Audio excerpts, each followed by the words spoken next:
lines are the fastest way to fix your credit. Yes, they are. And here's the success story that I want to share with you. My name is Credit Coach Nicole Scott, and this is part 4 of the TRADELINES Masterclass. So not only am I going to share with you everything that you need to know about trade lines, the different types of trade lines, but I'm going to show you how you can level up and benefit from other people's good credit, aka authorized users. And debate with me if you want to, but I've been doing this for many years and I don't care what anybody else says. Authorized user accounts still help because they add comparable credit. And this is exactly what we did with my client here, who was able to get a $20,000 credit card with Navy Federal. And you can see we clearly get the results, right? So here it is, $20K approval. This was earlier this year in January.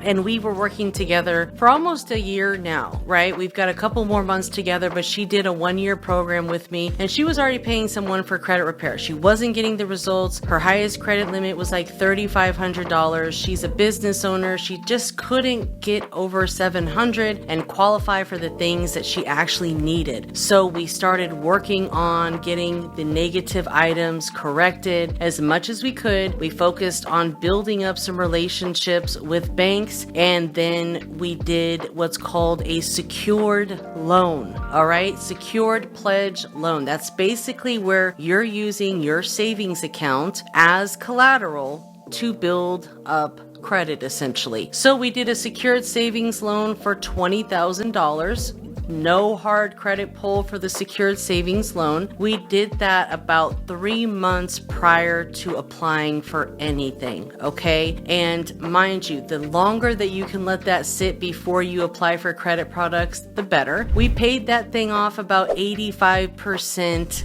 after 30 days. We let it report, we paid it off 85%. So that way the debt that's actually owed is very little compared to what she started with, right? And then she's on a small auto pay every month for like the next 2 years until it's paid in full. Then we went and applied for the credit card, and she was approved for $20,000. We always want to apply late at night when it comes to credit cards with credit unions and credit card companies. That's best to apply online. There are some credit cards where it's best to apply with a relationship manager at the bank, like Chase or US Bank or PNC, Bank of America, all those major banks. But when it comes to credit unions, sometimes it's a lot easier, or you're going to get the same kind of approvals as you would with their online system because they just don't have as many branch offices. Just like with Navy Federal, they don't have a whole lot of branch offices, so they make their online platform very user-friendly. You can go on, pre-qualify for cards. You always want to start with this green cash rewards card, all right? I made the mistake. I wasn't educated. I selected the American Express one first because I wanted to get into American Express's system. And it worked, but my card to this day is still like one of the lowest credit limits. So we want to try to go after the green cash rewards card first, and then you can go after the black flagship card, which is a signature Visa card. So anytime you see the word signature on credit cards, that is going to be like a higher tier card, and usually those give out higher tier limits. So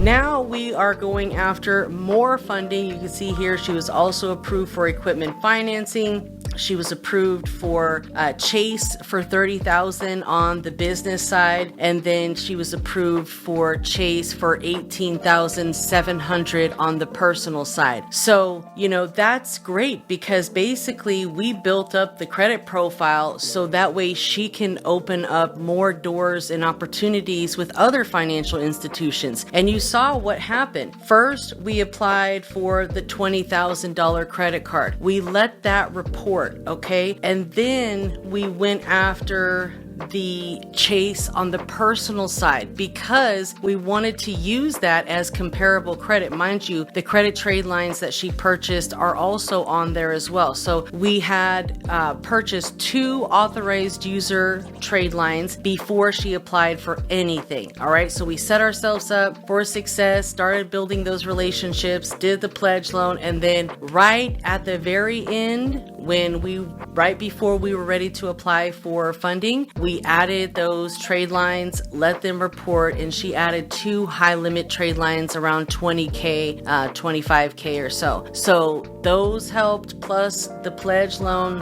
That combination, that strategy right there is just set up for success, my friends. I had someone in the credit community just tell me they did the same thing with a client and they ended up getting $80,000 auto loan approval. I mean, this is what you do to get those high limits in combination with the pledge loan and adding authorized user accounts to your credit profile. You already need to have some, primaries, right? Primaries are going to be the best, right? You have to have primary accounts, but you're going to use these authorized users to get that score so you can qualify for higher limits and better, credit cards on the personal side. So that way you can leverage your personal credit to get better business credit approvals. And you'll see the sad face was because the Sapphire Reserved card has a $550 annual fee. So that's why she's like, I picked the wrong card. But you can see that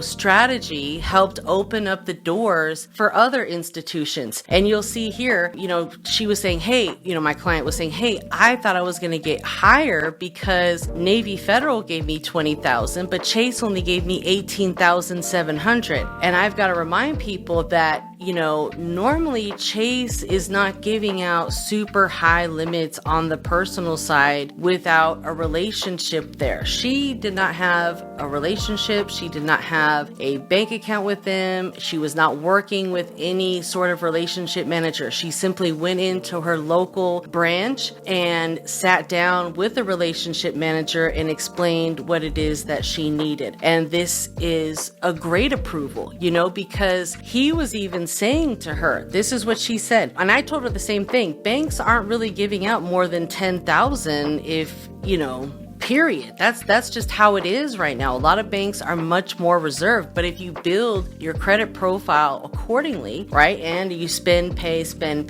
your limits are going to be very high.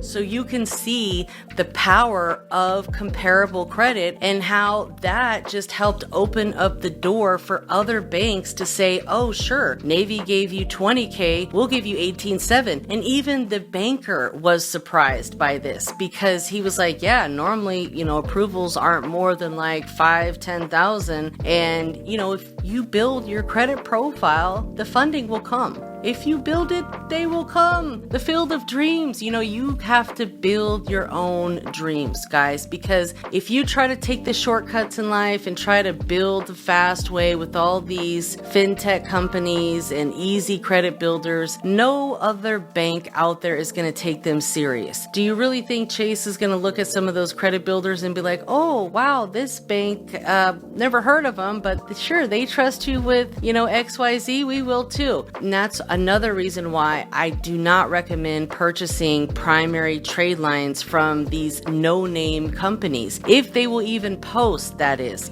I have used several people out there. I've tested several people out there. I do not know anyone that I can personally vouch for that has primary trade lines that actually post to the credit, unless you do it yourself the right way, which is doing the secured loans, maybe a credit strong account or two, but doing it the right way by building your relationships up with the banks, doing the secured savings loan.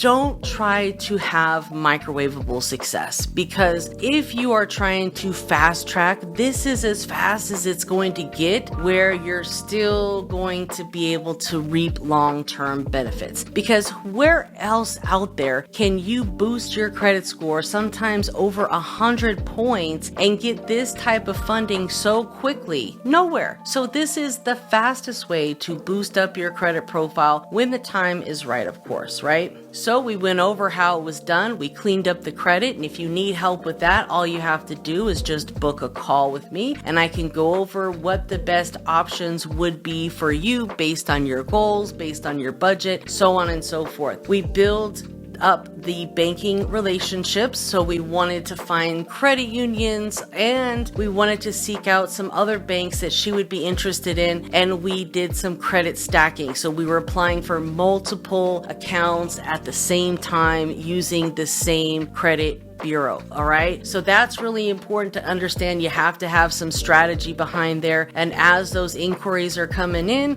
we're cleaning them up.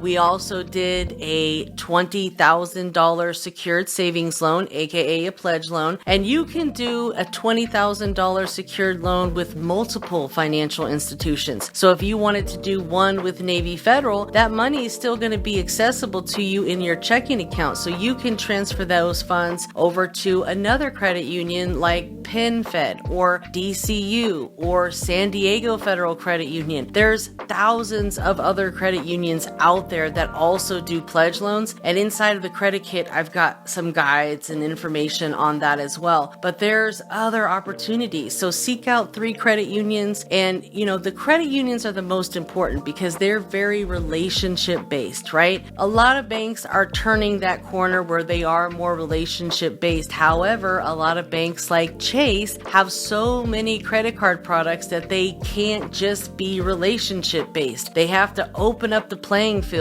so you don't have to have a relationship with a lot of these national banks, even though they want you to, okay? But with credit unions like Navy Federal, Apple Federal Credit Union, DCU, which is now merging with First Tech, and another merger that's happening is Discover and Capital One, which you don't have to have a relationship with them. So a lot of the national banks, no relationship is needed, although it might be best for some of your goals. If your goals to get a line of credit, then you definitely want to build the relationship with the bank. But with credit unions, you have to have a personal account and you have to have an account with them in order to apply for their credit products. You have to be a member with them, right? So I've had people that have gone straight to like NASA Federal Credit Union and said, I was denied for their credit card. I have like a 780 credit score. It doesn't matter. You have to be a member with them. All right. So doing the pledge loans, and then after that first cycle has reported for the pledge loan, we pay it down about 85% and then just set up a small auto pay for a few dollars a month. So that way every month you're still having the balance drop down a bit. You're having a payment recorded. We want to keep that pledge loan open for a minimum of 2 years, 24 months. Okay. So you can schedule out your auto pays for that time. So that way maybe your last one will be 28 months, something like that, right? But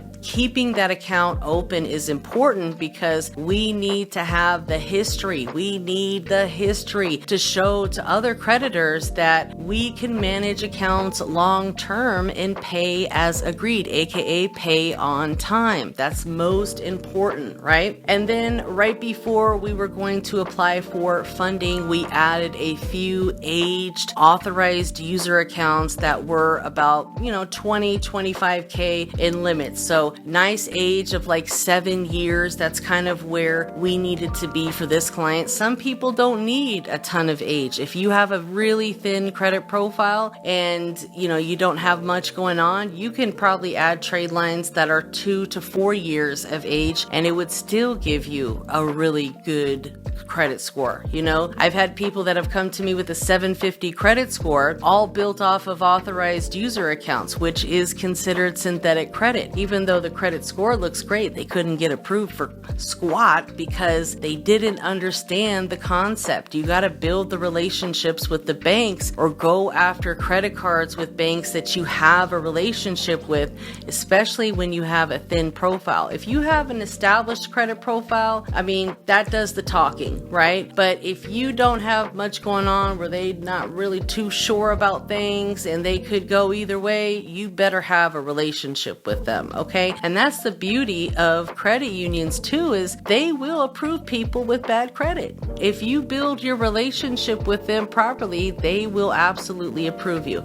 We had a community member, not even a 600 credit score, got approved for I think $15,000 credit card. So it's all about the relationship, all right? And then once the trade lines hit the credit report, we were good to go to apply. And you can see all of the different approvals that she got. She's actually gotten over $100,000 in funding by, just this round of funding. And that's not even us really touching Equifax at all. We still have Equifax to work with. We're going to be going after some Equifax banks. Truist is a really good one. You don't necessarily need to have a bank account or a relationship with them. I do recommend, though, if you could go into a branch to work and apply with a relationship manager, that would be best for them, because that's going to help you get higher limit approvals. And I will tell you something, I have spoken with many relationship managers, and they all say the same thing essentially, all right? And if you can get them out of the branch, take them to lunch, take them to coffee, take them to dinner, have a real conversation with them where they're not recorded, they can spill more beans to you, all right? But they're going to tell you that the information on the application is super important, okay? And you have to make sure that that information on the application matches what you want, all right? And we're going to go over that later on in this masterclass, but it's really important, all right, guys? Because think of it from the bank's point of view. If you put down that your household income or that your projected income is $100,000 and you're asking for a $50,000 credit card, they might look at you like you're crazy. Like, no, we're not going to give you half of your income, So you have to make sure that it makes sense for the bank, all right? Put some quotes in here of what some bankers have told me in the past, all right? So let's talk about credit stacking and the importance of credit stacking. We're going to get all into that in the very next episode of this trade line series, because it is so important for you guys to understand what credit stacking is and how to accomplish it. You need to make a plan and stick with it, and not just try to make shots in the dark and keep your fingers crossed. All right, guys, we want to go about this very strategically. We want to make a plan and figure out what the best course of action it is based on your goals, right? So I shared with you one story of one of my VIP clients, and if you are looking for those same type of results, book a call with me. No, I do not charge a funding or a success fee. I am a coach, therefore you're paying for coaching with me, and we can help you fix up and get funding ready. We can help you through the process. We can recommend what banks and what financial institutions, and you'll be working directly with me if you do choose to work in the VIP program one-on-one. There's also the credit community where we have live calls and access to just a wealth of information regarding personal credit, business credit, trade lines, credit stacking, starting a business, social media. I mean, everything that you need to know. Get on these live calls, because that's where the magic happens, guys. I will see you next time. Make sure that you're subscribed, like, comment, and most importantly, share this information with others. I'll see you next time, and watch all the videos in the series.